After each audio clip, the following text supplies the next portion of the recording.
अच्छा अच्छा, सबसे पहले इसमें उसने परचेज बजट आपसे बात की है, तो बिल्कुल जैसे करते हैं वैसे ही करेंगे। सबसे पहले तो मैं सेल्स यूनिट सीख लूंगा। अच्छा, जब भी मैं उसने जनवरी से लेकर अप्रैल तक बनाए हैं मांगे, लेकिन मैं क्या करता हूँ एक महीना आगे और एक महीना पहले कर देता हूँ ताकि उससे थोड़ी आसानी हो जाती है। तो जनवरी के जो यूनिट्स हैं वो है 5000, ये देख लें भाई, ये सारे यूनिट्स आपको दिए हुए हैं। फेब के हैं 5200, मार्च के हैं 5600, अप्रैल के हैं 5800 और मई के हैं 5500। ठीक है भाई। अब वो कह रहा है जो क्लोजिंग इन्वेंट्री है वो 25% of the following month sales, यानी कि 5000 का जो 25% होगा वो दिसंबर की क्लोजिंग होगी। उसने कहा है हर मंथ की जो क्लोजिंग होगी वो नेक्स्ट मंथ के सेल्स का 25% होगी। तो 5000 का 25% होता है 1250, 5200 का 25% होता है बेटा 1300, बिल्कुल सेम ऐसे ही। 5600 का 25% होगा 1400। इसी तरीके से 1450 और 1375, 1450 और 1375। बेटा जो क्लोजिंग होगी वो नेक्स्ट मंथ की ओपनिंग होगी 1300, फिर 1400 और फिर 1450। अच्छा, अब एक चीज इसमें मैं आपको बताता चलूं कि जो मैक्सिमम लिमिट है वो 5500 यूनिट है, इससे ज्यादा कंपनी बाय नहीं कर सकती। मतलब इससे ज्यादा एक्सीड 58 हुआ, 59 हुआ, 6000 होगा तो 5500 पे आके रुक जाएगा। ठीक है। अब सबसे पहले आप देखो निकालोगे तो आ जाएगा आपका 5050, बिल्कुल सही है, हमारी लिमिट के मुताबिक है। फिर इसका आ रहा है 5300 और मार्च का जो आ रहा है, मार्च का आ रहा है 56500 और 5725। अब ये जो मार्च और अप्रैल का है बेटा ये एक्सीड कर रहा है किससे, 5500 से। तो उसने क्या बोला, मैक्सिमम जो है वो आप 5500 कर सकते हैं। इसका मतलब है इन दोनों को हम दोबारा बनाएंगे, मार्च का और अप्रैल का। 1400 1450। अब जब एक्सीड करेगा तो मैक्सिमम कितना होगा बेटा, 5500। इसका मतलब है इस सिनेरियो में क्लोजिंग इन्वेंट्री आपको निकालना होगा 5600 और 5800। तो अब आप देखिए ये आएगा 1300 और 1000 आएगा। ठीक है भाई, ये हमने इसलिए किया है क्योंकि उसने ये 5500 की लिमिट मुझे बता दी थी, इससे ज्यादा आप बाई नहीं कर सकते।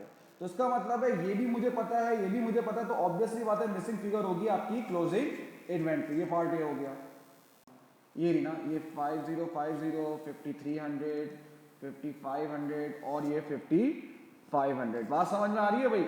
ये सारी परचेजेस यहां से उठाऊंगा। जो क्लोजिंग स्टॉक है वो ये रहा आपका ना, अप्रैल का क्लोजिंग 1000, ये रहा बेटा आपका। अच्छा भाई, अब ये ट्रेड रिसीवेबल बजट है। सबसे पहली बात है जो मुश्किल होता है, ये जो ओपनिंग है इसने खुद ही दे दिया 24 प्लस 49, उसने ओपनिंग डेटर्स हमें 73,000 दे दी है। अब हम सेल्स देख लेते हैं भाई, 5000 इंटू 10, 50,000 सेल्स हो गई जनवरी की। 5200 इंटू 10, 52,000 सेल्स हो गई फैब की। सेम ऐसे ही मार्च की हो गई है बेटा 50400, और नहीं मार्च की, हाँ 50400, और अप्रैल की होती है बेटा 5800 को मल्टीप्लाई कर दूंगा मैं 9.50 से, तो ये हो जाएगा 55,100। अब रिसिप्ट इन द जैन का फर्स्ट, बेटा जैन का फर्स्ट ये रहा 23520, फैब का फर्स्ट ये रहा 24,000, मार्च का फर्स्ट ये रहा 24960, और अप्रैल का फर्स्ट ये रहा 24192। अब 2 है भाई, जो जैन में सेकंड 2 महीने बाद की सैलरी रिसीव हुई है, जैन का 2 24,000, वेब का 2 ये रहा 24,500, मार्च का है 25,000 ये रहा, और अप्रैल का 2 है 26,000। देख लेते हैं भाई डिस्काउंट। अब डिस्काउंट तो जनवरी में हो रहा है वो ये हो रहा है, क्या करेंगे बेटा, 49,000 का 50% का 4%, ये आ जाएगा 980। फिर फैब का देख लें बेटा, ये आ रहा है 50,000 का 50% का 4%, तो ये 1000 आ रहा है। फिर ये देखें भाई मार्च में जो आ रहा है 52,000 का 50% का 4%, 1040, और फिर ये 1008। भाई आपका CD आ जाएगा, जो CD होगा वो नेक्स्ट उसका आपका BD हो जाएगा। 74500 ये आ जाएगा 77,000, 76,400,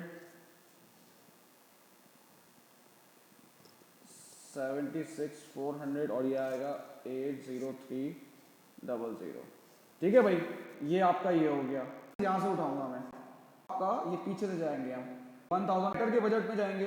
क्लोजिंग डेटर्स कितने आ रहे हैं? 80300। जी बेटा, जी बेटा, अब हम इसका परचेज बजट बनाएंगे, ट्रेड पेबल बजट बनाएंगे। तो ओपनिंग तो आपको दिया हुआ है, ये रहा 20,000। अब हमने परचेज कितने किए ये देख लें आप, देखिए सारी तो 5050 का 4, 20,000 और बिल्कुल इसी तरीके से वो करके 4.2 इस तरह से मैं मल्टीप्लाई कर दूंगा तो मेरे पास आंसर आ जाएगा। अच्छा, अब वो क्या कह रहा है? वो कह रहा है the company page for all it's purchase in the month after purchase receiving a discount now. मतलब एक महीने पहले की जो परचेज है वो एक महीने बाद पे कर देते हैं 5% डिस्काउंट के साथ। इसका मतलब है ये ओपनिंग यानी कि दिसंबर की होगी, इज दैट राइट? तो ये कैश पेड कर दिया होगा हमने 20,000 का 95%, ये आ गया आपके पास 19,000। सेम ऐसे ही जो जनवरी की परचेजेस है 20,200, इसका 95% यानी कि मैंने फेब में पे किया है, ये आ रहा है 19,190। सेम ऐसे ही फेब का 21,200 का 95% मैं पे करूंगा मार्च में, और फिर मार्च का मैं पे करूंगा 231 का 95%, 21945। अब सेम ऐसे ही डिस्काउंट रिसीव भी बड़ा आसान है भाई, 20,000 का 5% डिस्काउंट रिसीव हो जाएगा। फिर फेब का क्या है भाई, सॉरी है 20,200 का 5% डिस्काउंट हो जाएगा। फिर बिल्कुल 21,200 का 5%,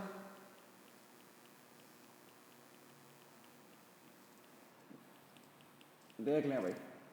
तो ये CD हो जाएगा आपका 20,200, 20,200, 21,200, 21,200।